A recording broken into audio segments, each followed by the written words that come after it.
తెలంగాణ రాష్ట్ర ప్రజలకు, వృద్ధులకు, వికలాంగులకు, వృద్ధాప్యులకు తెలంగాణ రాష్ట్ర కాంగ్రెస్ ప్రభుత్వం అదిరిపోయే శుభవార్తను తీసుకొని రావడం జరిగింది.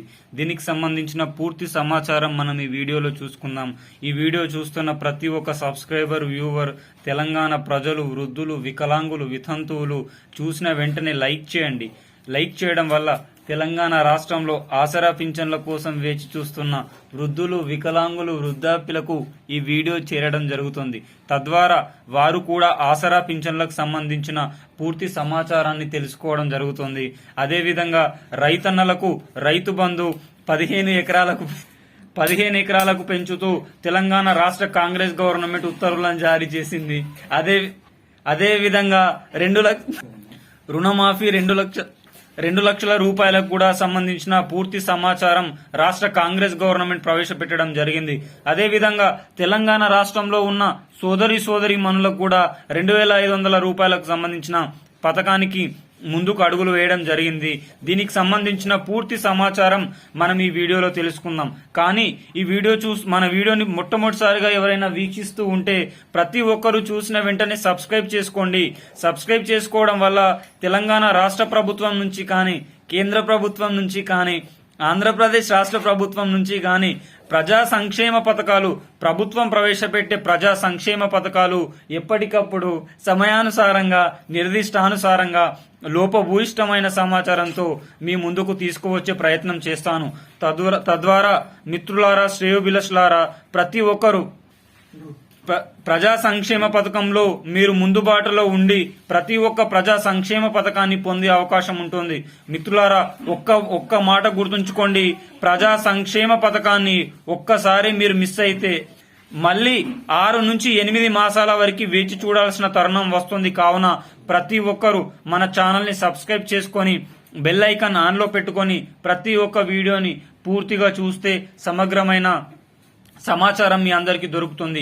ఇంకా ఆలస్యం చేయకుండా వీడియోలోకి వెళ్లిపోదాం.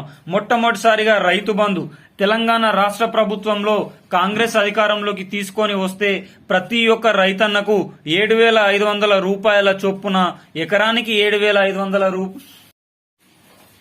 రైతు రుణమాఫీ రైతు బంధు ఎకరానికి 7,500 రూపాయల చొప్పున ఇస్తా అని చెప్పిన తెలంగాణ రాష్ట్ర కాంగ్రెస్ గవర్నమెంట్ అధికారంలోకి వచ్చిన తర్వాత డిసెంబర్ మాసం నుంచి మార్చి మాసం వరకు కేవలం 3 ఎకరాల వారికి మాత్రమే పూర్తి చేసి ఇంకా మిగతా రైతన్నలకు చేదు అనుభవం మిగిలించిన వార్త మీ అందరికీ తెలిసిందే.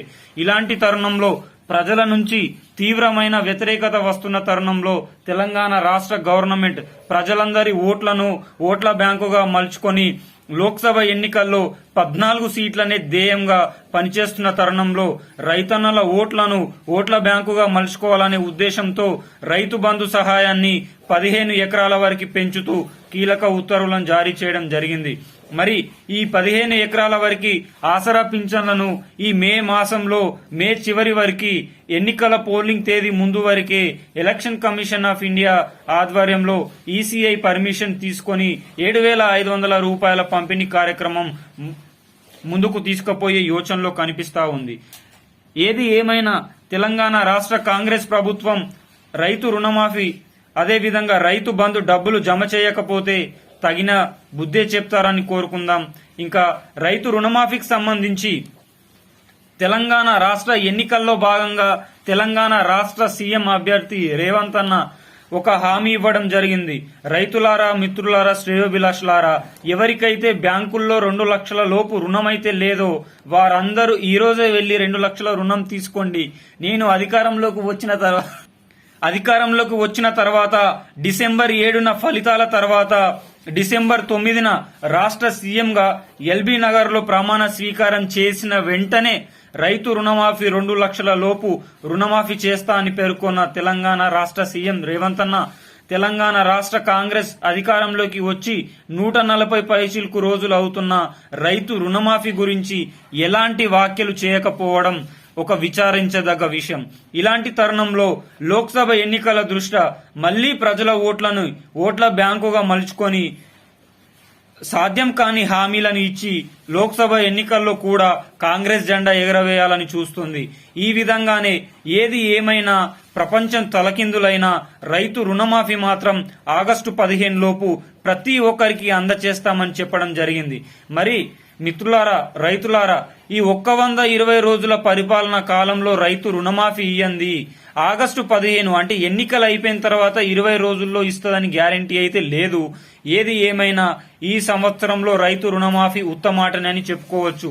ఎందుకంటే తెలంగాణ రాష్ట్ర బడ్జెట్ లో వ్యవసాయ శాఖకు 19,500 కోట్ల రూపాయలను మాత్రమే ప్రవేశపెట్టడం జరిగింది. దీన్ని బట్టి చూస్తే 2018 నుంచి 2015 మధ్యలో తెలంగాణ రాష్ట్ర మాజీ సీఎం కేసీఆర్ 1 లక్ష రూపాయల వరకు రుణమాఫీ చేస్తే 16,250 కోట్ల రూపాయలైనాయని పేర్కొన్నాడు. మరి 2 లక్షల లోపు తెలంగాణ రాష్ట్ర సీఎం రేవంత్ అన్న రుణమాఫీ చేస్తే నిజాలు మాట్లాడుకుంటే 2018 నుంచి 2024 వరకు అంటే 6 సంవత్సరాల కాలంలో ఎంతో మంది రైతుల రుణాలను మాత్రం తీసుకొని ఉన్నారు. వారందరికీ రుణమాఫీ చేయాలంటే 30 నుంచి 35 వేల కోట్ల వరకు అవసరం అవుతుంది. కానీ 2023, 2024 రాష్ట్ర మధ్యంతర బడ్జెట్ లో మాత్రం వ్యవసాయ శాఖకు 19,500 కోట్లని మాత్రమే ప్రవేశపెట్టడం జరిగింది. మరి దీన్ని చూసుకోండి మిత్రులారా. దీన్ని బట్టి రుణమాఫీ అనేది ఒక ఉత్తమాటనే, ఎలక్షన్ స్టంట్ అని పేర్కొనవచ్చు. ఇంకా నెక్స్ట్ మహాలక్ష్మి ఇంకా మహిళలకు 2,500. మహిళలకు తెలంగాణ రాష్ట్ర కాంగ్రెస్ ప్రభుత్వం ఎన్నికల్లో హామీలో భాగంగా 18 ఏళ్లు నిండిన ప్రతి ఒక్క సోదరి మనకు 2,500 రూపాయలను ఇస్తా అని చెప్పిన రేవంత్ అన్న గెలిచిన వారం రోజుల్లోనే తన మాటలను మొత్తం తిరగరాశాడు. గెలిచిన తర్వాత 18 నుంచి 57 సంవత్సరాల మధ్యలో ఉన్న పెళ్లి అయిన మహిళలకు మాత్రమే 2,500 రూపాయల పంపిణీ కార్యక్రమం ఉంటుందని పేర్కొన్న సంగతి తెలిసింది. ఇది ఇలాగా ఉండగా తెల్ల రేషన్ కార్డు ప్రామాణికంగా పెట్టి మాత్రమే 2,500 రూపాయల పంపిణీ ఉంటుందని పేర్కొన్నాడు. మరి ఈ 5 నుంచి 10 సంవత్సరాల మధ్యలో పెళ్లిళ్లైన సోదరిమణులు అమ్మగారింటి దగ్గర నుంచి అత్తగారింటి దగ్గరికి తెల్ల రేషన్ కార్డు అనేది మార్చుకోలేదు. మరి వాళ్ళందరికీ 2,500 రూపాయల పథకం రాదు. దీని ద్వారా తెలంగాణ రాష్ట్రంలో 3,50,00,000 మంది జనాభాలో 1,73,00,000 మంది మహిళలు, 1,76,00,000 మంది పురుషులున్న తరుణంలో దీంట్లో పెళ్లైన మహిళలు 90 నుంచి 80 లక్షల మంది వరకు ఉంటారు. మరి వీరందరికీ 2,500 రూపాయలు ఇవ్వడం సాధ్యం పడదు. కాబట్టే పెళ్లైన ప్రతి ఒక్క మహిళకి తెల్ల రేషన్ కార్డు ప్రామాణికంగా పెట్టాడు. ఈ 5 నుంచి 10 సంవత్సరాల మధ్యలో పెళ్లిళ్లైన 20 నుంచి 30 లక్షల మంది మహిళలు ఈ 2,500 రూపాయల పథకానికి నోచుకోలేకపోతారు. ఏది ఏమైనా ఎన్నికల ముందు ఒక మాట, ఎన్నికల తర్వాత ఒక మాట చెప్పిన రాష్ట్ర కాంగ్రెస్ ప్రభుత్వానికి తగిన బుద్ధి చెప్పే సమయం ఆసన్నమైంది. మరి 6 పథకాల కోసం 53,610 కోట్లను బడ్జెట్లో ప్రవేశపెట్టిన ప్రభుత్వం మహిళలకు 2,500 రూపాయల కోసం 16,500 కోట్లను ప్రవేశపెట్టింది. అంటే దాదాపు 1/3 వంతు బడ్జెట్ ని ప్రవేశపెట్టినా ఆ బడ్జెట్ కాగితాలకు మాత్రమే పరిమితమైంది. దానికి సంబంధించిన జీవోలు కానీ, మహిళల అర్హుల లిస్టులు కానీ ఎవరెవరికి వస్తాయి, ఏ విధమైన ప్రామాణికంగా తీసుకుంటారని ఎలాంటి దాఖలు చేయకుండా కేవలం బడ్జెట్ ని మాత్రమే ప్రవేశపెట్టి ప్రజలందరినీ గందరగోళానికి గురి చేస్తున్న తరుణంలో తెలంగాణ రాష్ట్ర కాంగ్రెస్ ప్రభుత్వం తెలంగాణ రాష్ట్రంలో ఉన్న అక్క చెల్లెమ్మల ఓట్ల బ్యాంకుగా మలుచుకోవాలనే ఉద్దేశంతో ఈ మే నెల చివరి వరకు అర్హుల లిస్టులను విడుదల చేయాలని యోచిస్తా ఉంది. మరి అర్హుల లిస్టులను విడుదల చేసి ఫలానా మహిళలకు 2,500 రూపాయలు వస్తాయని ఆనందంతో తెలంగాణ రాష్ట్ర కాంగ్రెస్ ప్రభుత్వానికి ఓట్లు గుద్దుతారనే ఉద్దేశంతో ఈ 2,500 రూపాయల అర్హుల లిస్టులను విడుదల చేసి జూన్ మాసం నుంచి పంపిణీ కార్యక్రమం ప్రారంభమవుతుందని జీవో విడుదలయ్యే అవకాశాలైతే ఎక్కువ మోతాదులోనే కనిపిస్తున్నాయి. ఇంకా ఆసరా పింఛన్లు 4,016, 6,016 రూపాయలు పెరిగిన ఆసరా పింఛన్లు దేవుడెరగా ఉన్న పాత పింఛన్లే రావట్లేదు. డిసెంబర్ నెల మాసం ఆసరా పింఛన్లు డిసెంబర్ ఫస్ట్ వీక్ లో రావాల్సింది డిసెంబర్ చివరి వారంలో రావడం జరిగింది. జనవరి నెల అదే విధంగా అయింది. ఫిబ్రవరి కూడా అదే విధంగా అయింది. మరి ఈ మార్చి నెలలో మాత్రం పంపిణీ అనేది ఈ 2-3 రోజుల్లో పూర్తయింది. ఏప్రిల్ నెల ఆసరా పింఛన్ల పంపిణీ కూడా ఇదివరకే పూర్తయిన సంగతి తెలిసిందే. మరి మే, జూన్, జూలై ఈ 3 నెలల ఆసరా పింఛన్ల పైన ఎలక్షన్ కమిషన్ ఆఫ్ ఇండియా ఎన్నికల కోడ్ పెట్టిన తరుణంలో మరి ఆసరా పింఛన్లు వస్తాయా రావా అని సతమతమవుతున్న తెలంగాణ రాష్ట్ర వృద్ధులకు, వికలాంగులకు, వితంతువులకు తెలంగాణ రాష్ట్ర కాంగ్రెస్ ప్రభుత్వం అదిరిపోయే శుభవార్తను తీసుకొని రావడం జరిగింది.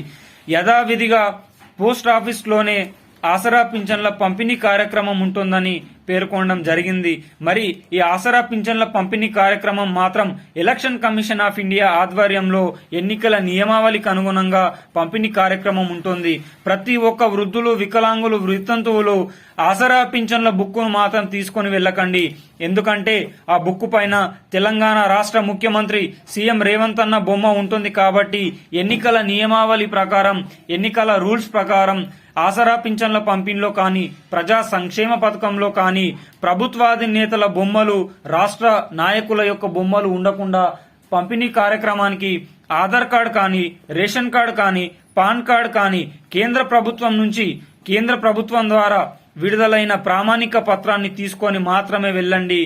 ఈ ఆసరా పింఛన్ల పంపిణీ కూడా మే 8 నుంచి ప్రారంభమయ్యే అవకాశం అయితే ఎక్కువ మోతాదులోనే ఉంది. ఈ వీడియో చూస్తున్న ప్రతి ఒక్కరికి వీడియో నచ్చిందనుకుంటున్నా. నచ్చితే లైక్ చేయండి, షేర్ చేయండి, సబ్స్క్రైబ్ చేయండి. జై జవాన్, జై కిసాన్, జై హింద్, జై భారత్.